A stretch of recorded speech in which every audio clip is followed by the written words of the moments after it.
Story hub channel पर आपका स्वागत है।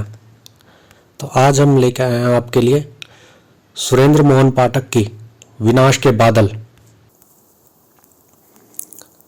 सुनील की डैमसेल को डिस्ट्रेस में ना देख पाने की प्रवृत्ति जग जाहिर थी, लेकिन इस बार सुनील ने जब एक नौजवान को डिस्ट्रेस से बचाने की कोशिश की तो वो नौजवान सुनील को ही डिस्ट्रेस में डालकर गायब हो गया।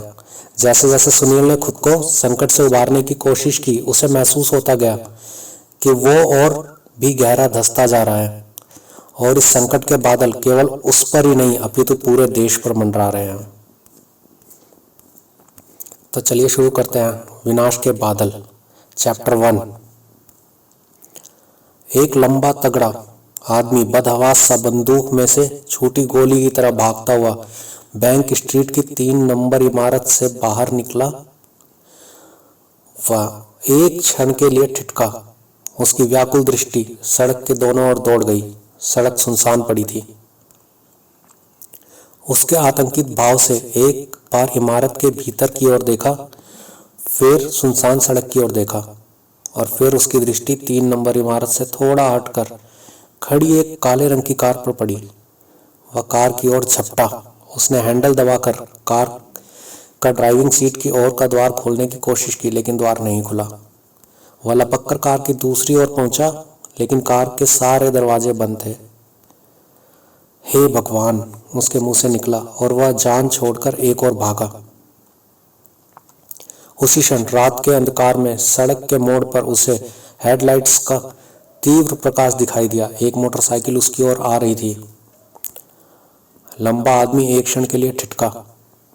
उसने फिर एक उड़ती हुई दृष्टि 3 नंबर इमारत के मुख्य द्वार पर डाली और फिर एकाएक सड़क के बीच में आ खड़ा हुआ और समीप आती मोटरसाइकिल की ओर मुंह करके जोर से हाथ हिलाने लगा। साथ ही आतंकित स्वर में चिल्लाने लगा, रोको रोको। पलक झपकते ही मोटरसाइकिल उसके सामने आ खड़ी हुई।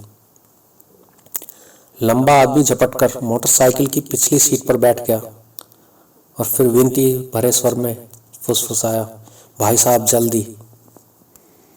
मोटरसाइकिल पर सवार सुनील ने घूमकर हैरानी से लंबे आदमी का पसीने में डूबा हुआ चेहरा देखा और फिर बोला, क्या जल्दी? भाई साहब, भगवान के लिए मोटरसाइकिल भगाइए, वरना मैं मारा जाऊंगा। सुनील ने भड़ककर बोला, यह टैक्सी है क्या? भाई साहब, मैं आपके आगे हाथ जोड़ता हूं, मेरी जान बचा लीजिए। हत्यारे मेरे पीछे लगे हुए हैं। मैं उनके हाथ पड़ गया तो वो मेरे टुकड़े टुकड़े कर देंगे। किस्सा क्या है? सुनील ने इस बार तनिक नम्र स्वर में पूछा। उसी क्षण उसकी दृष्टि 3 नंबर इमारत के मुख्य द्वार पर पड़ी। 2 आदमी भागते हुए इमारत से बाहर निकले और सड़क के दोनों ओर देखने लगे। इमारत के सामने की हल्की सी रोशनी में उसके हाथों में थमी रिवॉल्वरों का फौलाद चमक रहा था।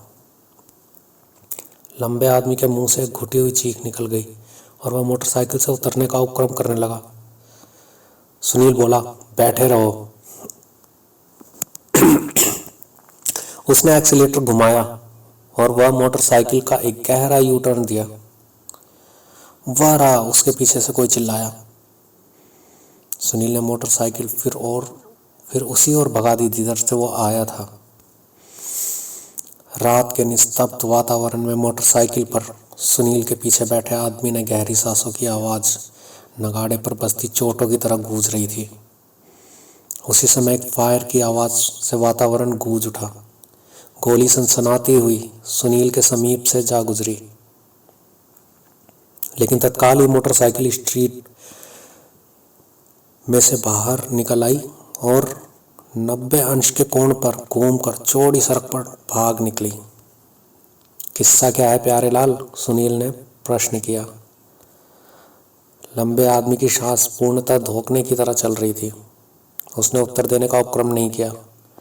वो बड़ी बेचैनी से रह रहकर पीछे छूटती जा रही सुनसान सड़क पर देख रहा था। एकाएक फिर उसके मुंह से सिसकारी निकल गई। सुनील ने आवाज सुनकर बोला, अब क्या हुआ? वही काली कार जो लंबे आदमी ने बैंक स्ट्रीट के खड़ी देखी, बड़ी तेज रफ्तार से उसके पीछे आ रही थी। लंबा आदमी बोला, वह हमारा पीछा कर रहे हैं। सुनील ने घूमकर पीछे देखा, फिर बोला, उस काली कार में? हाँ। सुनील के दांत पिच गए। उसने मोटरसाइकिल की रफ्तार तेज कर दी। वह हमें पकड़ लेंगे, लंबा आदमी घबरा कर बोला। कैसे पकड़ लेंगे? वह कार पर है और घबराओ मत प्यारे लाल, तुम किसी ऐसी वैसी मोटरसाइकिल पर नहीं बैठे हो। यह 7.5 हॉर्स पावर की हवाई जहाज है। लंबा आदमी कुछ नहीं बोला। वह रह रहकर पीछे देख रहा था। सुनसान सड़कों पर मोटरसाइकिल और कार भागी जा रही थी। कार में से फिर फायर हुआ। सुनील ने मोटरसाइकिल की रफ्तार और बढ़ा दी। काली कार समीप आती जा रही थी। आगे चौराहा था। सुनील ने पूरी रफ्तार पर भगाती हुई मोटरसाइकिल को बिना ब्रेक लगाने का उपक्रम किए बाईं ओर मोड़ दिया। लंबे आदमी के मुंह से चीख निकल गई। मोटरसाइकिल उलटते उलटते बची थी। मोटरसाइकिल फिर गोली की तरह सीधी भाग निकली। पीछे कार ने भी इतनी तेजी से मोड़ काटा कि कार के दाईं ओर के दोनों पहिए साफ हवा में उठ गए। लेकिन कार का ड्राइवर भी बड़ा दक्ष था। कार फौरन उसके कंट्रोल में आ गई। किस्सा क्या है? सुनील ने उत्सुकतापूर्ण स्वर में फिर प्रश्न किया। ये लोग क्यों तुम्हारी जान लेने पर तुले हुए हैं? लंबे आदमी ने उत्तर नहीं दिया। मैंने तुमसे कुछ पूछा है। लंबा आदमी फिर भी चुप रहा। देखो प्यारे लाल, अगर तुम मेरे सवालों का जवाब नहीं दोगे तो मैं अभी मोटरसाइकिल रोककर तुम्हें उन हत्यारों के हवाले कर दूंगा। तुम स्टेज से निकल चुके हो, लंबा आदमी धीरे से बोला। जब तुम मोटरसाइकिल रोककर मुझे उन हत्यारों के हवाले कर सकते थे, अब अगर तुमने रुकने की कोशिश की तो मेरे साथ तुम भी मारे जाओगे। ब्लैकमेल कर रहे हो? लंबा आदमी चुप रहा। उसी क्षण कार से लगातार 2 फायर हुए। सुनील के सिर पर से गुजरती हुई गोलियों की सरसराहट सुनाई दी। उसने फिर मोटरसाइकिल को बाईं ओर मोड़ दिया और रफ्तार बढ़ा दी। मोटरसाइकिल और कार का फासला फिर बढ़ गया। मैं भी कैसा मूर्ख हूँ, सुनील बोला। क्यों? लंबे आदमी ने पूछा। अगर वह लोग वाकई तुम्हें जान से मार देने के लिए तुम्हारे पीछे पड़े हुए हैं तो तुम्हारे लिए सबसे सुरक्षित स्थान पुलिस स्टेशन है। मैं पुलिस स्टेशन चलता हूँ। अरे भाई साहब, ऐसा मत करना, लंबा आदमी उसका कंधा दबाते हुए घबराहट भरे स्वर में बोला। सुनील ने हैरानी से बोला, क्यों? अगर आप मुझे पुलिस स्टेशन ले गए तो मैं उसी तौर पर तो बच जाऊंगा, लेकिन उन लोगों को निश्चित रूप से यह पता लग जाएगा कि मैं कहाँ हूँ। वे बड़ी शांति से मेरी प्रतीक्षा करते रहेंगे। पहले तो यही पता नहीं कि पुलिस मेरी बात का विश्वास भी करेगी या नहीं, और उन्होंने मान भी लिया कि मेरी जान को खतरा है तो वे कब तक मेरी हिफाजत करेंगे? कभी तो मैं पुलिस स्टेशन से बाहर निकलूंगा ही, और तब मेरी प्रतीक्षा में बैठे हुए हत्यारे मुझे फौरन गोली से उड़ा देंगे। और यही नहीं, मुझे मारने की खातिर वे पुलिस के आदमियों को भी शूट करने से नहीं हिचकेंगे। कमाल है, क्या नगर में गुंडों का राज हो गया है। इस मामले में तो ऐसी ही समझिए भाई साहब। भगवान के लिए मुझे पुलिस स्टेशन मत ले जाइए। मेरी सलामती इसी में है कि मैं उन्हें मालूम ना हो पाए कि मैं कहाँ हूँ। किस्सा क्या है यार? सुनील ने बोला। लंबे आदमी ने उत्तर दिया। बैंक स्ट्रीट में, सुनील ने पूछा। पिछली कार वाले आदमी मैंने 3 नंबर इमारत में से निकलते देखे थे। तुम भी वही थे? हाँ। ये लोग तुम्हें क्यों मारना चाहते हैं? भाई साहब, लंबा आदमी विनती स्वर में बोला, यह बड़ी लंबी कहानी है। मैं आपको इस मुश्किल में से निकल जाने के बाद सब कुछ सुनाऊंगा। वैसे तुम्हारी जानकारी के लिए मेरा फ्लैट भी 3 नंबर इमारत में ही है। अच्छा, लंबे आदमी के मुंह से निकला। सुनील को उसके स्वर से यूं लगा जैसे वह चौंका हो। मैंने पहले भी कहीं देखा है, सुनील बोला। शायद देखा हो। कहाँ?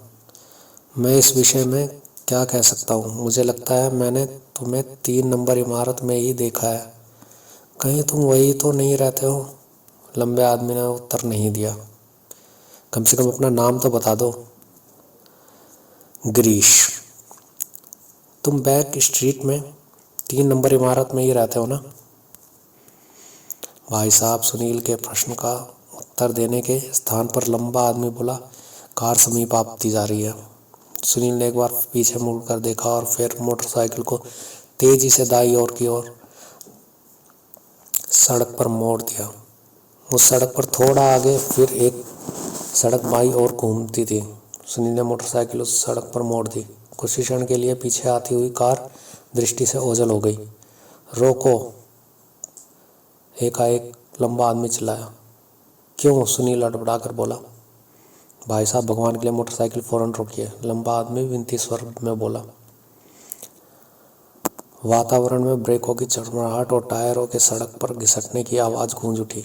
लंबा आदमी फुर्ती से मोटरसाइकिल से उतरा और बिना एक शब्द भी बोले 2 ब्लॉकों के पीछे में स्थित एक पतली सी सड़क में घुसकर दृष्टि से ओझल हो गया। उसी क्षण पीछे मोड़ पर कार उस सड़क पर घूमी। सुनील ने फौरन एक्सीलेटर घुमाया, मोटरसाइकिल फिर सीधी सड़क पर भाग निकली। अब उसे लंबे आदमी के उस एक्शन का मतलब समझ में आ गया था। रात के अंधकार में पिछली कार वालों को फौरन यह मालूम हो जाने की संभावना नहीं थी कि मोटरसाइकिल की पिछली सीट का सवार अपने स्थान पर मौजूद नहीं है। कार अब उसी का पीछा कर रही थी। लंबा आदमी खुद को तो बच निकला, लेकिन सुनील को बखेड़े में फंसा गया था। सुनील ने मोटरसाइकिल विशालगढ़ हाईवे पर डाल दी।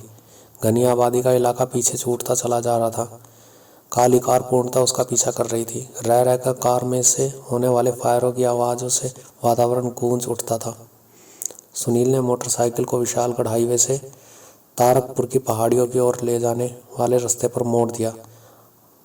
आगे काफ़ी फासले तक एकदम लंबी और सीधी सड़क थी।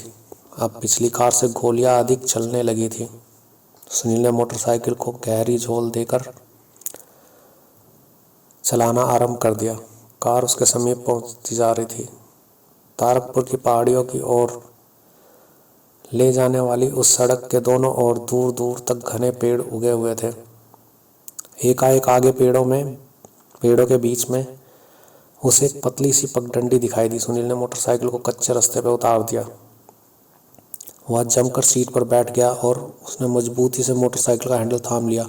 पगडंडी समीप आते ही उसने पूरी शक्ति से मोटरसाइकिल बाईं ओर मोड़ दी। मोटरसाइकिल बुरी तरह लड़खड़ाई और आसपास उगे पेड़ों से टकराती टकराती बची। उसने मोटरसाइकिल की रफ्तार कम कर दी और हेडलाइट बुझा दी। काली कार की ब्रेकों की चटमटाहट सुनाई दी और फिर कार पगडंडी के दाहिने पर आकर रुकी। तत्काल 2 आदमी कार से बाहर निकले। वे पगडंडी पर भागे और अंधाधुंध उस दिशा में फायरिंग झोंकने लगे जिधर सुनील के होने की संभावना थी, लेकिन गोलियां आसपास के पेड़ पौधों से टकराती रही। उन लोगों को जंगल में सुनील की मौजूदगी का आभास उसकी मोटरसाइकिल के उलटने की परवाह किए बिना ऊबड़ खाबड़ रास्तों पर पेड़ों और झाड़ियों के बीच से मोटरसाइकिल चलाता जा रहा था। पगडंडी रास्ते में ही खो गई और उसके बाद इतना घना जंगल आ गया कि उसके लिए मोटरसाइकिल चलाना असंभव हो गया। पीछे दौड़ते हुए कदमों की आवाज़ फिर से सुनाई देने लगी।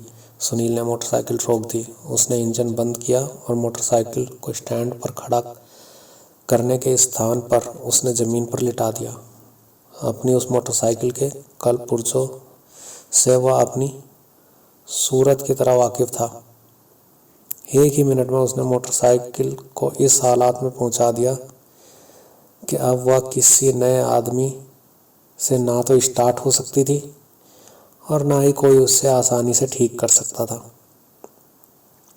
दौड़ते कदमों की आवाज़ समीप होती जा रही थी। सुनील ने मोटरसाइकिल से अलग हट गया और फिर फुर्ती से एक पेड़ पर चढ़ गया। पेड़ की पत्तों से ढकी एक डाल पर बैठकर प्रतीक्षा करने लगा। 2 आदमी दौड़ते हुए मोटरसाइकिल के समीप पहुंचे। एक के हाथ में टॉर्च थी। टॉर्च के प्रकाश की चमक की वजह से सुनील को उनकी सूरतें दिखाई नहीं दे रही थी। वो यही कहीं आसपास होगा, टॉर्च वाला मद्रासी टोन में हिंदी बोलता हुआ बोला। तुम उधर देखो, मैं उधर दूसरी ओर जाता हूँ। अच्छा, दूसरा बोला। वे लोग अभी भी सही समझ रहे थे कि मोटरसाइकिल पर सुनील के साथ दूसरा आदमी भी मौजूद था। टॉर्च वाला एक हाथ में टॉर्च तथा दूसरे ने रिवॉल्वर थामे जंगल में सुनील की विपरीत दिशा में प्रविष्ट हो गया। जो आदमी पीछे रह गया था उसके हाथ में केवल रिवॉल्वर थी। वही कुछ क्षण वहीं ठिठकता रहा और फिर सावधानी से उस ओर बढ़ा। जिधर एक पेड़ की उस डाल के नीचे पहुंचा, सुनील ने उस पर छलांग लगा दी। उस आदमी के मुंह से घुटी हुई चीख निकली और वह फर्श पर ढेर हो गया। रिवॉल्वर उसके हाथ से निकलकर दूर जा गिरी। सुनील रिवॉल्वर की ओर झपटा, लेकिन रिवॉल्वर तक पहुंचने से पहले ही वह मुंह के बल जमीन पर गिर गया। उस आदमी ने उसकी टांग पकड़कर खींच ली थी। वह आदमी फुर्ती से उठा और रिवॉल्वर की ओर झपटा, लेकिन रिवॉल्वर तक पहुंचने से पहले ही वह मुंह के बल जमीन पर जा गिरा। उस आदमी ने उसकी टांग पकड़कर खींच ली थी। वह आदमी फुर्ती से उठा रिवॉल्वर की ओर झपटा, लेकिन जब तक सुनील जमीन से उठ चुका था, वह छलांग लगाकर उसके और रिवॉल्वर के बीच में आ खड़ा हुआ।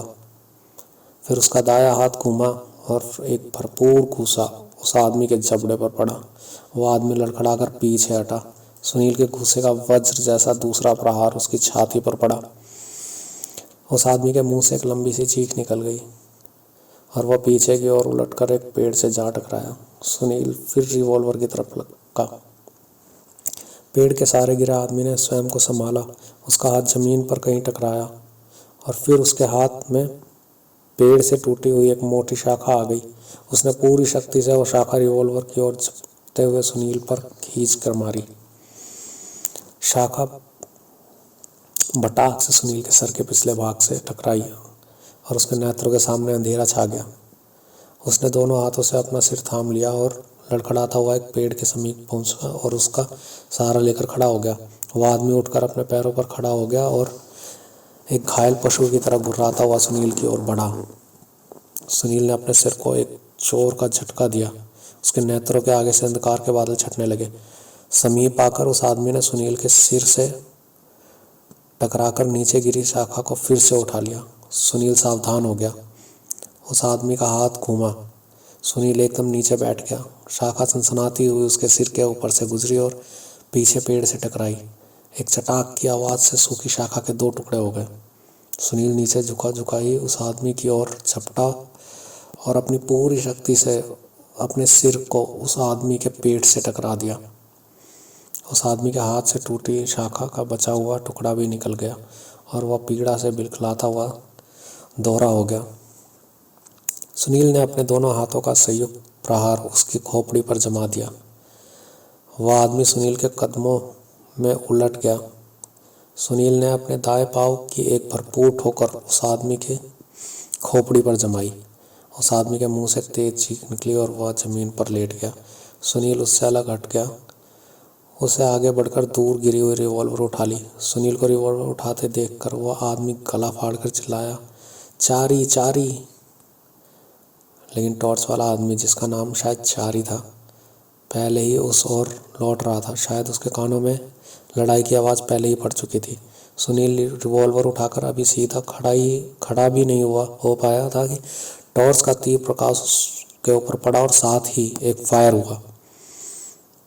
गोली सुनील के कंधे के समीप से पेड़ पर टकराई। सुनील ने बिजली की फुर्ती से स्वयं को जमीन पर गिरा दिया और कोहनियों के बल सावधानी से पेड़ की ओट लेने के लिए पीछे की ओर रेंगने लगा।